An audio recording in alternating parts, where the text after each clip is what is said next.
netizen tentang DP 0%. Nah, boleh dibaca Caimin dan juga Pak Anies, kelihatan nggak di situ? Nasib rumah DP 0% buat kalangan tidak mampu gimana, Pak? Silakan Pak Anies. Jadi di Jakarta ini ada 3 kelompok masyarakat. Satu adalah kelompok masyarakat yang sangat mampu, yang mampu. Yang kedua adalah kelompok masyarakat yang berpenghasilan rendah. Dan yang ketiga di antara keduanya, yang di tengah. Oke? Pemerintah selama ini memberikan subsidi, memberikan program untuk mereka yang di bawah, yang prasejahtera, UMP dan bawah. Lalu bagi mereka yang sudah mampu, penyediaan rumah itu lewat pasar. Kalau Hanum lihat ada usaha properti dan lain-lain, itu pasarnya adalah kelompok menengah ke atas. Yang di bawah dibantu lewat program subsidi pemerintah. Nah, yang di tengah ini tidak pernah dapat bantuan dari negara. Yang di tengah ini siapa sih?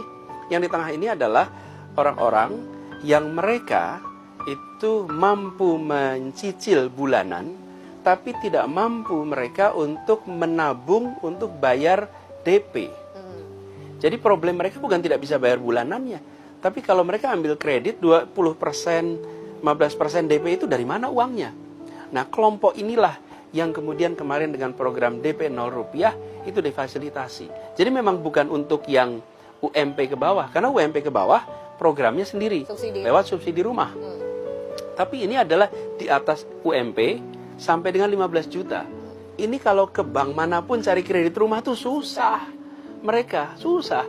Dan mereka ada yang penghasilannya, misalnya ya selama ini, kita contoh kasus kondektur bis. Dia sewa kamar 1 juta per bulan. Oke? Ketika dia ikut kontrak, ketika kontrak kamar itu, ketika dia ikut program DP ini, DP 0 rupiah, dia membayar 1,25. Tapi rumahnya milik dia. Kalau dia harus bayar 20% dari harga rumah itu tidak bisa. Itulah sebabnya program DP 0 rupiah ini menyelesaikan masalah bagi yang selama ini nggak ditangani oleh negara. Apakah kita mau mendiamkan jutaan kelas tengah nih di Jakarta selalu mengontrak? Tahu nggak Hanum, berapa persen orang di Jakarta menyewa rumah? 49% penduduk Jakarta penyewa rumah. Oke? Itu artinya separuh penduduk. Ke jalan manapun kita random ketemu orang siapa? Kontrak. Masa negara mau diam saja?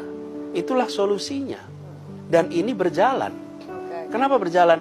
Pak, suplai rumah baru dari program DP 0 rupiah ini, saya lupa angka statistiknya, kalau tidak salah 30-40% dari suplai yang rumah baru atau rusun baru, itu justru lewat program DP 0 rupiah. Dan menunjukkan bahwa itu terjadi berjalan. Dan sekarang swasta mulai membuat program rumah 0 rupiah. Lihat aja sekarang, banyak sekali iklan-iklan dengan pendekatan 0 rupiah. Jadi kita sebagai negara ini harus adil. Jangan sampai kita membiarkan mekanisme pasar, ada supply and demand di kelas menengah ke atas itu berjalan baik. Yang paling bawah itu dibantu lewat program, yang di tengah ini. Siapa sih yang di tengah? Anak milenial, yang baru kerja 5 tahun, kerja 10 tahun, mereka nggak bisa punya. Atau mereka-mereka yang penghasilannya itu, penghasilan yang sifatnya non-kontrak. Aturan perbankan kita, misalnya begini, Hanum ada supir nih, bekerja untuk Hanum. Kan Hanum tidak ada kontrak resmi dengan supir. Terus ketika supir mau cari kredit ke bank, dia akan dapat.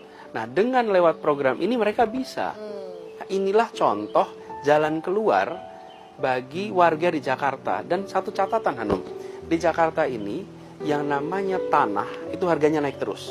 Yang namanya bangunan naik terus. Jadi sekarang kalau misalnya Hanum dan saya sama-sama bergaji 10 juta misalnya, lalu Hanum punya rumah dan saya tidak punya rumah, 10 tahun yang akan datang asetnya Hanum lebih besar daripada saya. Kenapa? Karena Hanum punya rumah yang harganya naik terus.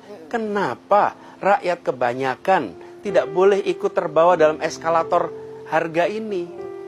Kenapa kita mudahkan untuk kredit motor, mudahkan kredit mobil, sementara motor dan mobil harganya turun terus? Kenapa kita tidak mudahkan untuk kredit rumah? Dan itu salah satu prioritas kita. Kita ingin nantinya regulasi terkait dengan kepemilikan rumah dan pembiayaannya dibuat mudah.